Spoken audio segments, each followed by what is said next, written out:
हम हैं नया IBM 7 हौसला है।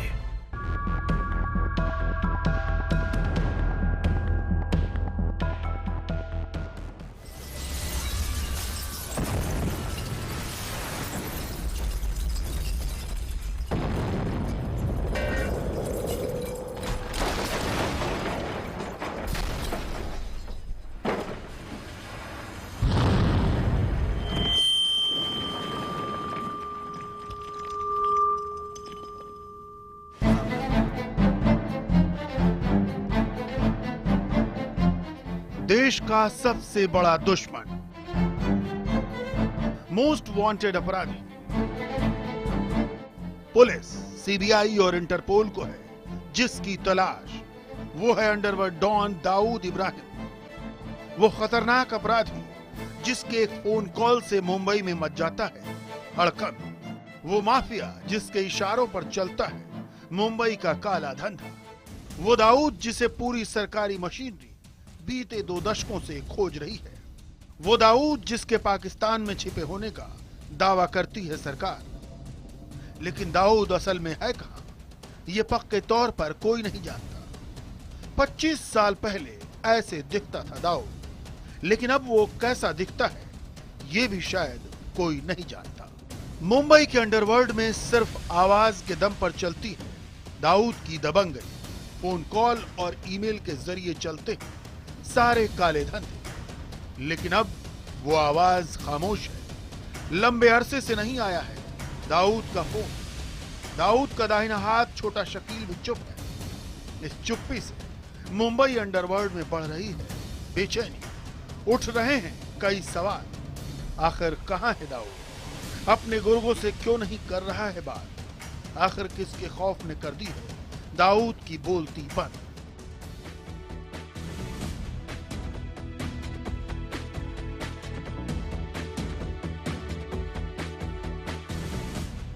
आखिर क्यों खामोश है दाऊद? खौफ का दूसरा नाम कहा जाने वाला दाऊद आखिर किससे डरा हुआ है? उसने आखिरी बार पिछले साल अपनी बहन हसीना के घर फोन किया था, वो भी नाम बदलकर। आखिर दाऊद ने ऐसा क्यों किया? उसके बाद से दाऊद ने अपने परिवार, रिश्तेदार या गुर्गों को एक भी कॉल नहीं किया है। कहीं ऐसा तो नहीं कि दाऊद को अपने पकड़े जाने का डर सता रहा है?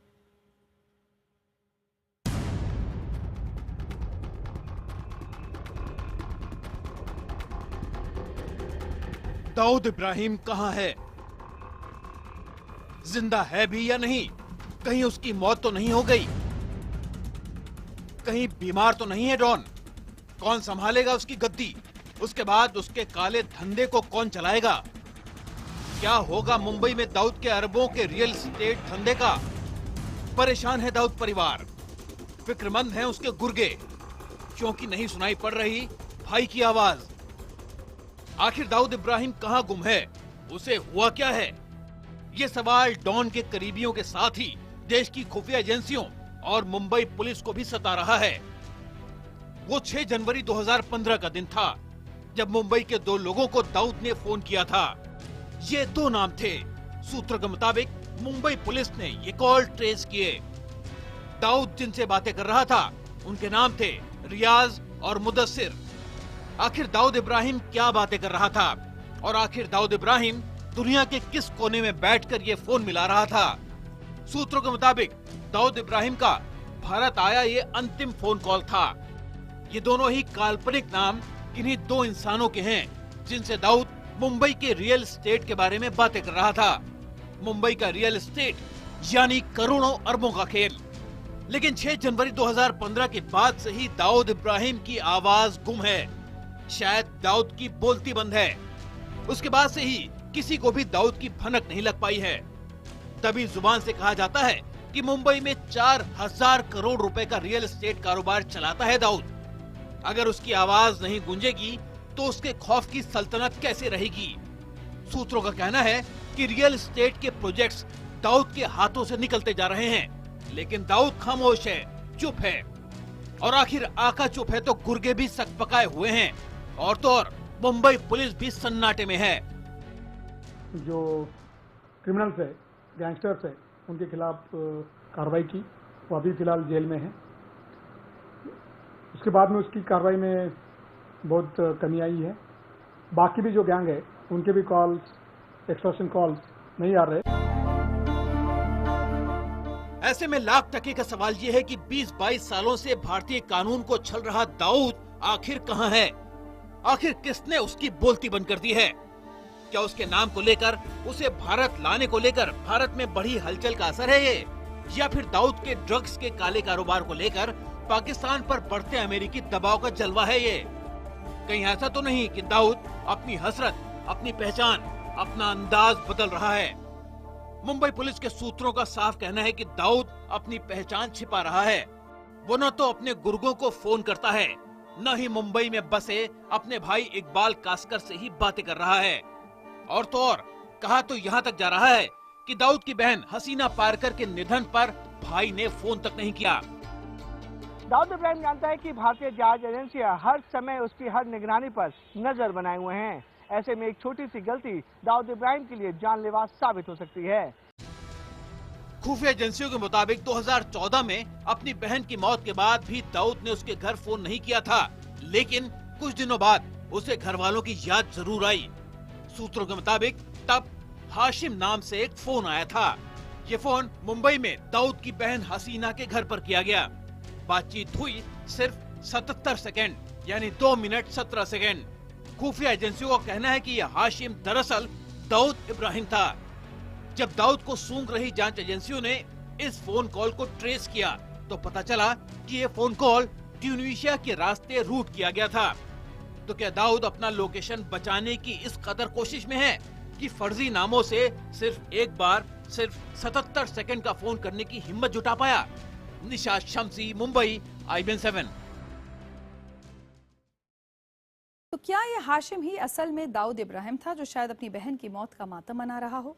शायद पाकिस्तान के कराची में अपने आलीशान बंगले में गमजदा भी हो, लेकिन उसकी इतनी हिम्मत नहीं थी कि असली नाम से फोन कर सके, बोल सके कि मैं दाऊद बोल रहा हूं और मुझे अपनी बहन की मौत का गम है। ये वो बहन थी जिसका बेटा भी एक सड़क हादसे में मारा जा चुका था। लेकिन सूत्रों का कहना है कि ये हाल सिर्फ दाऊद का ही नहीं है, उसकी पत्नी महजबीन की भी बोलती बंद है।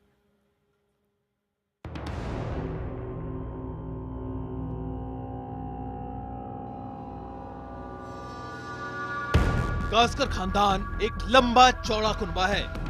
इसमें 20 से ज्यादा सदस्य हैं, लेकिन अफसोस इस खानदान की बदनामी ने ही उसे नाम दिया।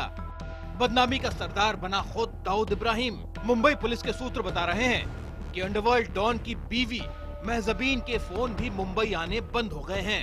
इससे पहले वो अक्सर अपने घर वालों का हाल चाल फोन पर लिया करती थी, लेकिन पिछले 3 महीनों से वो भी अपने मियाँ की तरह खामोश है। इतना ही नहीं, दाऊद का दाहिना हाथ समझा जाने वाला छोटा भाई छोटा शकील भी 3 महीनों से अज्ञातवास में है। दाऊद के दूसरे करीबी भी खामोश बैठे हैं। सूत्रों का कहना है कि पाकिस्तान सरकार पर पड़ रहे चौतरफा दबाव से दाऊद शायद घबराहट में है। हालांकि जानकार इसे सोची समझी रणनीति भी बता रहे हैं। उनका कहना है कि दाऊद इसकी तैयारी कई सालों से कर रहा था। कारोबारियों और फिल्मी हस्तियों से हफ्ता वसूली के बजाय वो रियल एस्टेट बिजनेस पर ही ज्यादा ध्यान दे रहा था। दाऊद के करीबियों का कहना है कि दाऊद खास तौर पर मुंबई के भिंडी बाजार रीडेवलपमेंट प्रोजेक्ट को हासिल करना चाहता था। ये प्रोजेक्ट 15,000 करोड़ रुपए का है। सूत्रों के मुताबिक इस प्रोजेक्ट को हासिल करने के लिए दाऊद ने एड़ी चोटी का जोर लगा दिया। उसने मुंबई के बड़े बिल्डरों को इससे दूर रहने की धमकी तक दे डाली। कहा जाता है कि परछाई के पीछे दाऊद का भाई इकबाल कास्कर दरअसल मुंबई में इस प्रोजेक्ट को देखने वाला था, लेकिन बीते 3 महीनों से दाऊद का कोई फोन नहीं आया और आखिर भिंडी बाजार रीडेवलपमेंट प्रोजेक्ट भी उसके हाथ से निकल गया। हैरत की बात ये कि इसके बाद भी दाऊद ने फोन नहीं किया। सूत्रों का कहना है कि दाऊद इब्राहिम अपने रियल एस्टेट के धंधे के सिलसिले में अलग अलग पहचान बताकर लोगों से बात करता है ताकि वो खुफिया एजेंसी के रडार पर न आ सके। बताया जा रहा है कि Dawood Ibrahim multiple server system और वीआईपी के जरिए कॉल करता है और ये सारे कॉल को ट्रैक करना काफी ज्यादा मुश्किल होता है। पुलिस का एक खुफिया तंत्र होता है, नजर होती है, उसके बारे में हम जानकारी लेते हैं और उसके ऊपर कार्रवाई करते हैं। तो क्या ये माना जाए कि दाऊद छुपा हुआ है? क्या ये कहा जा सकता है कि दाऊद किसी बिल में दुबका हुआ है? और क्या ऐसे में ये भी माना जा सकता है कि देश के गृह मंत्री का ये वादा भविष्य का कोई संकेत दे रहा है। पाकिस्तान को चाहे हमें परसू करना हो, चाहे पाकिस्तान पर हमें प्रेशर बिल्डअप करना हो, हम दाऊद को लाकर ही रहेंगे। जो भी हो, इस चलते फिरते प्रेत को साधना भारत के लिए बेहद जरूरी है।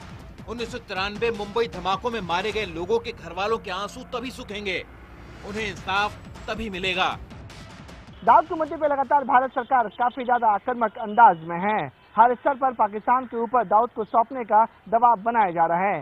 हालांकि पाकिस्तान सरकार लगातार दावा कर रही है कि दाऊद इब्राहिम उसके देश में नहीं है, लेकिन दूसरी तरफ खुफिया एजेंसी और केंद्र सरकार का दावा है कि दाऊद इब्राहिम अभी भी पाकिस्तान में छुपा बैठा है। अब ये देखना होगा कि पाकिस्तान इस दबाव को कितने हद तक झेल सकता है और आखिर कब तक दाऊद इब्राहिम आईएसआई की गोद में बैठकर छुप सकता है। मुंबई से कैमरामैन रमेश और निसार शमसी के साथ विवेक गुप्ता, IBN 7। एक जमाने में डोंगरी में मामूली दादागिरी करने वाला दाऊद आज हजारों करोड़ की संपत्ति का मालिक है। दाऊद के धंधे और उसकी दौलत के बारे में जानने के लिए चलते हैं मेरे सहयोगी आकाश सोनी के पास। अंडरवर्ल्ड डॉन दाऊद इब्राहिम एक जमाने में मुंबई के काले धंधे का बेताज बादशाह था। अवैध शराब से लेकर सोने की स्मगलिंग का धंधा उसी के इशारों पर चलता था। लेकिन 1993 में बम धमाकों में आरोपी बनने के बाद दाऊद मुंबई से फरार हो गया। वक्त के साथ उसने अपने कई धंधे बदले। हम आपको दिखाते हैं मुंबई में दाऊद की संपत्ति और उसके धंधे। सबसे पहले, जैसा कि अभी हम बात कर रहे थे, सबसे पुराना धंधा दाऊद का स्मगलिंग, सोने और ड्रग्स की खास तौर पर स्मगलिंग, जिस पर डी कंपनी का कब्जा था। विस्फोटकों और हथियारों की तस्करी भी दाऊद करता है। मुंबई में कारोबारियों और फिल्म हस्तियों से हफ्ता वसूली, आईएसआई के साथ मिलकर नेपाल के रास्ते नकली नोटों का धंधा, ये सब कुछ ऐसे काम है जो दाऊद करता रहा है। बीते कुछ वर्षों से दाऊद ने रियल एस्टेट में भी जमकर पैसे लगाए हैं। उसकी प्रॉपर्टी न केवल भारत में है बल्कि पाकिस्तान और कई खाड़ी देशों में भी है। अपने धंधों के दम पर दाऊद ने अरबों रुपए कमाए हैं। देश के 2 दर्जन से ज्यादा शहरों में दाऊद इब्राहिम की संपत्ति है। आइए अब आपको बताते हैं दाऊद की प्रॉपर्टीज कहां कहां हैं, किस तरह की हैं। सबसे पहले पाक मोडिया स्ट्रीट में होटल जायका, दाऊद का ये होटल अब सीज हो चुका है। फिर दक्षिण मुंबई का सारा सहारा मार्केट, ये मार्केट भी अब सीज हो चुका है। रियल एस्टेट सेक्टर में दाऊद की पहली पसंद स्लम रिहैबिलिटेशन अथॉरिटी के प्रोजेक्ट्स हैं। सूत्रों के मुताबिक मुंबई के ज्यादातर स्लम रिहैबिलिटेशन प्रोजेक्ट्स में दाऊद की हिस्सेदारी है। सूत्र ये भी कहते हैं कि दाऊद इब्राहिम के पास 1000 से ज्यादा प्रॉपर्टीज हैं और दाऊद की सभी प्रॉपर्टीज की कुल कीमत लगभग 80,000 करोड़ रुपए है। मुंबई, ठाणे, पुणे, गोवा, दिल्ली, नोएडा, लखनऊ, अहमदाबाद, सूरत, इंदौर, जयपुर, जोधपुर, देहरादून, केरल के कई शहर, हैदराबाद और बेंगलुरु में दाऊद की प्रॉपर्टीज हैं। आइए वापस चलते हैं ऋचा के पास। चलिए अब रुक करते हैं दूसरी खबरों का। बात संसद में सत्ता पक्ष और विपक्ष की कभी ना खत्म होने वाली लड़ाई की। लंबी छुट्टी से लौटने के बाद कांग्रेस उपाध्यक्ष राहुल गांधी ने केंद्र सरकार के खिलाफ मोर्चा खोला हुआ है।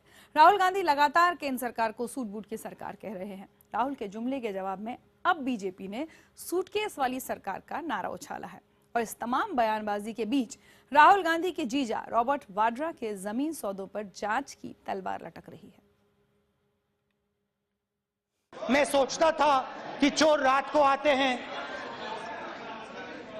छुप के आते हैं, खिड़की के अंदर से कूद कर आते हैं, मगर मुझे पता लगा कि सबसे बड़े चोर खुले दिन में आते हैं, सबके सामने आते हैं और सूट पहनकर आते हैं। राहुल गांधी ने संसद में प्रधानमंत्री मोदी का नाम तो नहीं लिया, लेकिन अब तक का सबसे बड़ा हमला बोला। उन्होंने इशारों में प्रधानमंत्री नरेंद्र मोदी के नाम लिखे सूट को निशाने पर लेते हुए सरकार को किसान विरोधी और गरीब विरोधी करार दिया। राहुल गांधी के हमलावर तेवर पर उसी वक्त बीजेपी के सांसद दिलीप सिंह भूरिया ने पलटवार किया। भूरिया ने राहुल गांधी को उनके जीजा रॉबर्ट वाड्रा की सूट की याद दिलाई और उनसे सवाल पूछा।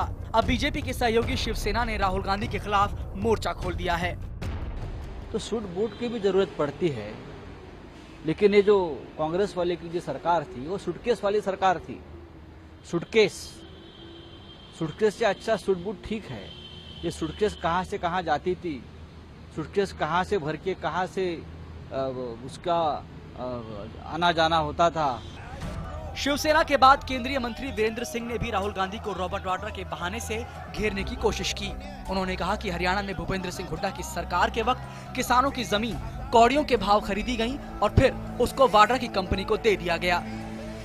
उन्हीं लोगों ने CLU लिए जिन्होंने वो जमीनें किसानों से कौड़ियों के भाव में खरीदी थी। तो ये है स्कैंडल असली। बहुत राजनीतिक लोग इसमें इन्वॉल्व हैं, सबकी जांच होनी चाहिए। केंद्रीय मंत्री ने हरियाणा के जमीनी सौदों की जांच की बात क्या की, हरियाणा के मंत्री ने उसको आगे बढ़ा दिया। हम हर चीज की पूरी तरह से जांच करके और उसके बाद हम उस पर एक कदम उठाना चाहते हैं और उसी तरीके से हम करेंगे। लेकिन मैं फिर बताना चाहता हूं कि ये सूटेड बूटेड जीजा जी ज्यादा दिन तक खैर नहीं मना सकते। राहुल गांधी के जीजा और प्रियंका गांधी के पति पर जांच की बात जैसे ही सामने आई, कांग्रेसियों में उनके बचाव की होड़ लग गई और बीजेपी पर बदले की कार्रवाई का आरोप जड़ दिया गया। मोदी जी कहते थे हम बदलाव की राजनीति करेंगे, हम बदलाव लाएंगे, पर जब से हुए हैं वो सिर्फ बदले की राजनीति कर रहे हैं। हरियाणा में सरकार में परिवर्तन हुआ है और नई सरकार को पूरा अधिकार है जो जांच कराएं, जिस तरह की छानबीन करें और कोई गलत होता है तो वो कार्रवाई करें, वो स्वतंत्र है। जब भी राहुल गांधी सूट बूट की सरकार की बात करते हैं तो हमलावर बीजेपी उनको रॉबर्ट वाड्रा के बहाने से घेरने की बात करती है। सूत्रों के मुताबिक हरियाणा सरकार वाड्रा की जमीन सौदों की जांच का मन बना चुकी है। क्या न्यायिक जांच होगी या फिर अफसरों की टीम जांच करेगी, इस पर फैसला लिया जाना है। लेकिन इस बीच सूट बूट की सरकार बनाम सूटकेस की सरकार पर घमासान जारी है। Bureau report, IBN 7।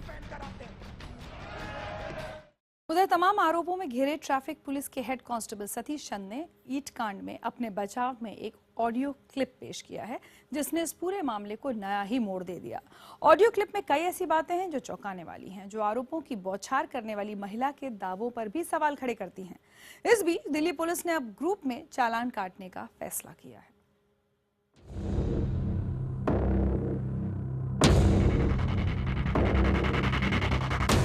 इन तस्वीरों को आप भूले नहीं होंगे। तस्वीरें जिन्होंने देश की राजधानी में पुलिस के गुंडाराज का चेहरा पेश किया। लेकिन कई बार खबर के दो पहलू होते हैं और दूसरा पहलू सामने आते ही पहला धुंधलाने लगता है। दिल्ली के मथुरा रोड पर हुए इस ईंट कांड में भी हुआ है एक खुलासा जो आपको सोचने पर मजबूर कर देगा। इस मामले में सामने आई है एक ऑडियो क्लिप जिसमें हेड कांस्टेबल सतीश और महिला के बीच का विवाद कैद है। पहले आपको सुनवाते हैं वो पूरा झगड़ा। कर दो, मतलब कि ड्रामे मत करो। होगा तो दिखाओ। दिखा के क्या करना है? क्यों? क्या करना है? चालान करेंगे। चालान तो करो। तो मैं पैसे हाथ में नहीं दूंगी। मैं कोर्ट का कर दूंगा। हाँ तो दो, RC लाइसेंस दो। ये कौन सी तमीज है भाई? क्या तमीज है? RC licence. लाइसेंस क्यों नहीं? हम टुच्चे होके दिख रहे हैं कि तुम्हारी तरह? हम टुच्चे दिख रहे हैं क्या? टुच्चे लोग होते हो। टुच्चे तुम हो। ओए क्या? तू कहेगी? समझ में आई? बकवास नहीं करेगी, समझे? बकवास नहीं करेगी। तमीज नहीं है बोलने की। तुझे तमीज है? अब देख ले। अब देख ले, देख ले। कोई बात नहीं, बोले जा। ला RC लाइसेंस दे। तमीज करने लग रही है। तमीज है बोलने की। आरोपी हेड कांस्टेबल सतीश कुमार ने ही दिल्ली पुलिस को जांच के लिए ये ऑडियो क्लिप सौंपी है। सतीश का दावा है कि वो महिला से रिश्वत नहीं मांग रहा था, उल्टा महिला ने ही उसके साथ बदतमीजी की। पुलिस ने क्लिप को फॉरेंसिक जांच के लिए भेज दिया है। देखिए, जब किसी भी केस की इन्वेस्टिगेशन होती है, जो हमने केस दर्ज किया है उसमें इन्वेस्टिगेशन और मेरिट की जाएगी। जो प्राइमा फेसाई फैक्ट्स हमारे सामने आए थे उसमें जो भी एप्रोप्रिएट कार्रवाई थी वो की गई है। इस बीच दिल्ली हाई कोर्ट ने खुद संज्ञान लेते हुए बुधवार को मामले की सुनवाई की। सुनवाई के दौरान कोर्ट ने कहा, दिल्ली में मुख्य चौराहों पर CCTV कैमरे लगाए जाएं। पीड़ित महिला के लगातार बयान बदले जाने को लेकर पुलिस का ध्यान देना जरूरी है। कहीं अपने बयानों को लेकर पीड़ित महिला टीवी स्टार न बन जाए। रोड रेज बढ़ रहा है, नागरिकों को अपनी जिम्मेदारी नहीं पता। ऑडियो क्लिप के सहारे भले ही कांस्टेबल या फिर दिल्ली पुलिस अपना पक्ष मजबूत रखने की कोशिश कर रही है, लेकिन जिस तरीके का बर्ताव उस कांस्टेबल ने किया उससे हाईकोर्ट की भी चिंता साफ तौर पर दिखी और आने वाले दिनों में इसी बर्ताव को दिल्ली पुलिस को सुधारने की जरूरत है।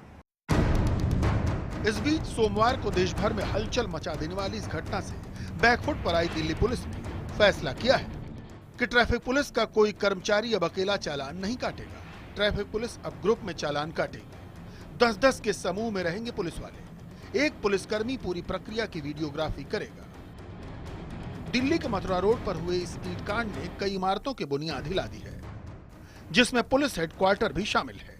ऐसे में जहां पुलिस अपनी तरफ से एहतियात बरत रही है, तो कोर्ट भी खुद पूरे केस पर ध्यान दे रहा है। वहीं ताजा खुलासे ने महिला की भूमिका पर भी गंभीर सवाल खड़े कर दिए हैं। आलोक वर्मा के साथ अमित पांडे, दिल्ली, IBN 7। इसी के साथ मेरे साथ इस बुलेटिन में इतना ही।